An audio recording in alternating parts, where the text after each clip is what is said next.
الإسلام ديني ديني خير الديانات. الإسلام دين يبعث الحياة. صلى الله على سيدنا محمد وعلى آله وصحبه أجمعين. الحديث العشرون وعن سوق قارني 10 كتبانات كمدة هاي 10 دي كتابك 40 كإمام النووي إيه حديثك 20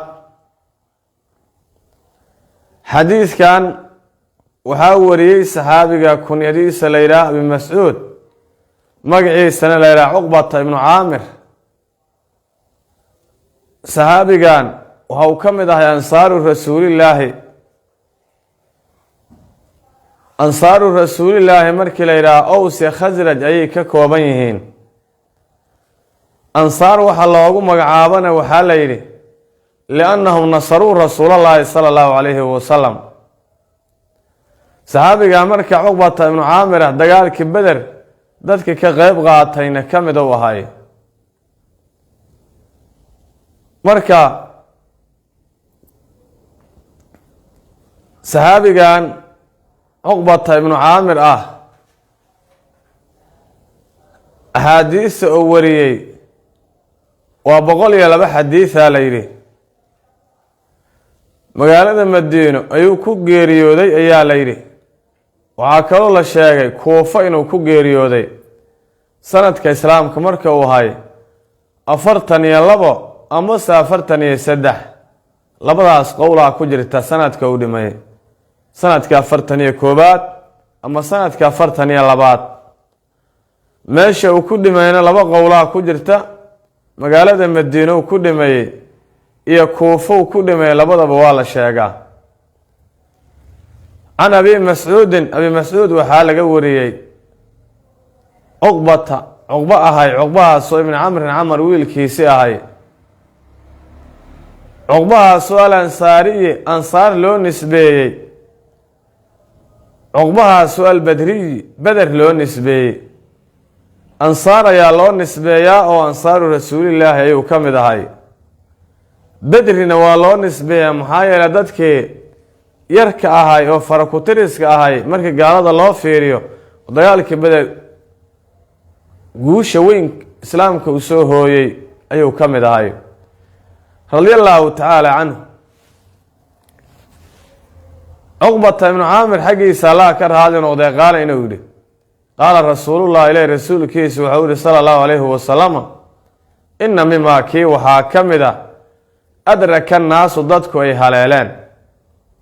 من كلام النبوة النبي النمدي كلام كيدي حقي سيكها الإعلان نبوة سؤال ولاءه الرئيسي إذا لم تستحي هدي عن الحشونين فاصنع ما شئت ويها دون تصنعي وهو رسول كانوا داهي عقبة بن عامر ضدك وحيابه أي نبي النمدي هركها الإعلان وحاكم ذا haddii aanan xishoonayn wixii aad doonto samay hadda marka hadalkaanu ma wuxuu yahay qofkii aan xishoonayn wax kastani u bannaan yihiin oo sharcigu asigoo u fasaxay sidaas ma ahna waxaa waayaa la yidhi warkaan waxaa laga wadaa haddii aadan xishoonayn wixii aad doonto iska samay wixii aad ka heshad leedahay waa idoo waalidka adigoo da'yar ama ilmihiisi asigoo raba inuu wax u diro oo leeyahay maanta waxa soo sameey wax ku soo dheelhe bas hadalka uga gaabsado kale hada wax ku dheesho waxaad ka heshad leedahay leewa marka hadalkan إذا لم تستحي وخبر ساساد الناس oo mima adraka naas waxa kamida warkaasa khabarku ku hormaray ama ida lam tastahida sa khabarka marka min kalaam nubuwati al-ula waxa laga wada haleeyay nabinimada asxaabteedii hadalladii ay ku hadli jireen ee hore u jiri jiro nabigeena ka horreeyey sharcigii nebi aadam iyo wixii ka dambeeyeyba dhammaan waxay isku waafaqsanaayeen sidaana isku waafaqsanaayeen macnaha uu xambaarsan yahay xadiidkan marka xadiidkan waxau dhahay imaamu nawowi rawaahu xadiidka waxaa wariyey albukhaariyu bukhaari ayaa xadiidkan wariyey xadiidka marka waxyaabaha laga qaadanayo waxaa ka mid ahaa layidhi sharcu man qablanaa sharcun lanaa ilaa idaa wujida fii sharcinaa maa yukhaalifuhu qaacidadii la dhihi jiray sharcu man qablanaa sharcun lanaa sharciga anaga naga horreeyey sharci waa noo yahay ilaa idaa wujida fii sharcinaa maa yukhaalifuhu ilaa masaladii khaasa oo laga hela sharcigeyna idoo ay ka duwan tahay sharcigii naga horreey ama sharaacdii naga horreysa wax ka duwan waxaa kaloo xadiidkan laga faa'iidaystaa layidhi ashariicatu alislaamiya laysat hiya uli sharaa'ic sharcigeenu sharci islaam inuuna uga horeyno ummado anaga naga horreeyey ee sharci loo soo dejiyey inay jiri jiraan haddana sharaa'icda aysan isku khilaafeen masdarka meesha waxa laga soo qaato maxaa yeelay sharaa'icda dhammaanteed masdarkooda waa musharicooda allah wada waayo marka usuusha iskuma khilaafaan laakiin furuucda waa dhici kartaa waxyaaba inay ku kala duwnaadaan waxaa kaloo xadiidkan laga faa'iidaystayaa layidhi alxayaau min aliimaan xishoodku inuu iimaanka ka mid yahay maxaa dha haddaadna xishoonayn qof xishoona marka wixii uu doona iskama sameeyo waxaa kaloo xadiidka laga faa'iidaystay xishoodka inaysan ka mid ahayn qofku waxyaaba munkar ah inuu qirto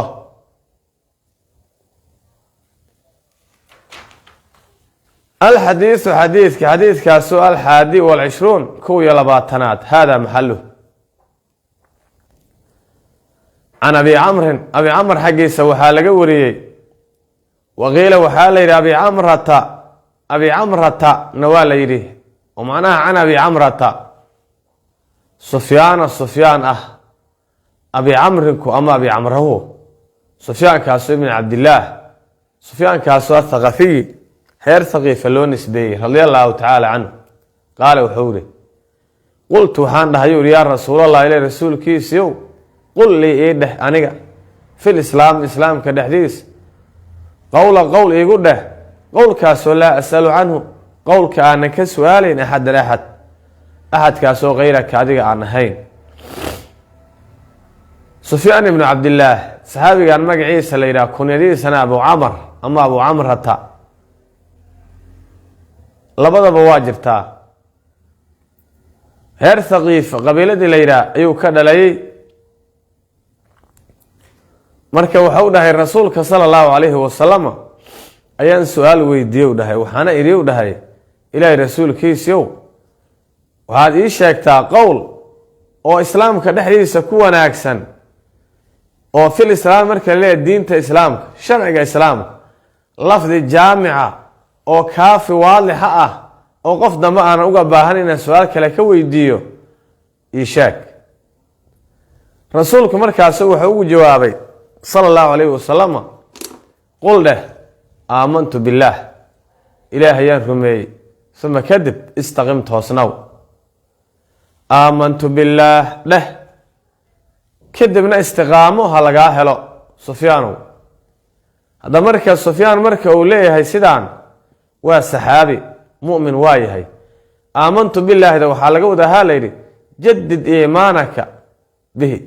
iimaankaaga cusboonaysee adigoo lisaankaaga ilaahay ka xusaaya qalbigaaga ka xasuusan iimaankii aada haysatay daa'im iimaankaaga ku ziyaadi atafakur fii masnuucaati illaah inaad ku tafakurto waxyaabaha ilaahay uu sanceeyey kadibna istiqaamaha lagaa helo istiqaamadu marka waxay tahay yaa layidhi waa ficlu lma'muuraat waijtinaabu lmanhiyaat laakiin istiqaamada gaayadeeda iyo meesha ugu dambaysa wax sahlan ma aha oo waxaa la yidhaha allaa yaltafita alcabdu ilaa gayr illaahi tacaala, addoonku hal mar waxaan ilaahay ahayn inuusan il ku fiirin ayaa la yidhaah. sidaas daraaddeed istiqaamada ma awoodaan ilaa dadka ahlullaahiga ah oo akaabirta ah oo waaweyn maahane. marka waa kelimo jaamico ah aadna u gaaban oo nabigu sala allahu calayhi wasalama sufyaan ibnu cabdillaahi ou nabigu sala allahu calayhi wasalama ugu jawaabay su-aashii oo weydiistay. rawaahu xadiidkan waxaa wariyey musliman muslim. marka sufyaan ibnu cabdillaah axaadiidta uu nabiga ka wariyey 5 xadiisa ee hadaa layidhi, xadiidkan ayaana ka mid ahay. imaamu muslimna halkan xadiid kaliya ayuu ka wariyey oo saxiixiisa ku qoran. marka taariikhdeer uu leeyahay in sha allahu tacaala taariikhda asxaabta si gooni ayaan uga hadli doonaa. xadiidka marka sidaasoo kale imaamu tirmidine isaguna waa wariyey, ziyaado aada u fiican ayuuna raacsiiyey oo rasuulka waxau dhaha yaa rasuulallaahi ma akhwafu maa takhaafu calaya, maxaa uga cabsi badan intaad iga baqaysid. nabigu markaasu carabkiisa qabay wuxuuna dhahay midkaan, qofka waxyaabaha dembiga u soo hooyay waxa ugu badan waa carabka. carabka wax sahlan ma aha, maxaa yeelay qalbiga qofka waxa ku jira waxaa tarjumaan u ah oo soo fasiro o soo saara carabka. marka xadiidkan waxyaabaha laga faa'iideystay waxay tahay yaa layidhi al-iimaanu saxiixu yaqtadi listiqaama fi towxiid illaahi waictiqaadu nafci wadurri fiihi. iimaanka saxiixa ah qofku haddii uu ku sifaysan yahay istiqaamana inuu leeyahay, towxiidka ilaahi waa ku toosan yahay, wixii nacfi u leh wixii lur u leh intaba waa aaminsanaa karaa. qodobka labaad oo xadiidka laga faa'iideystay wuxuu yahay salaamatu tafkiiri tamakunun fi itibaaci almanhaji rabbaaniy. qofka fikir saliima haddii uu la yimaado oo masnuucaadka ilaahi uu ku tafakuro, manhajkii rabbaaniga ahay inuu raaco ayuu xaqiiqo ku yahay. waxaa kaloo xadiidka laga faa'iideystaa layidhi maadaama hadalkiisa uu yar yahay, khayrulkalaami maa qalla wadalla, hadal midka u khayrka badan waa midka yar macnihii maqsuudka ahayne faa'iideeya.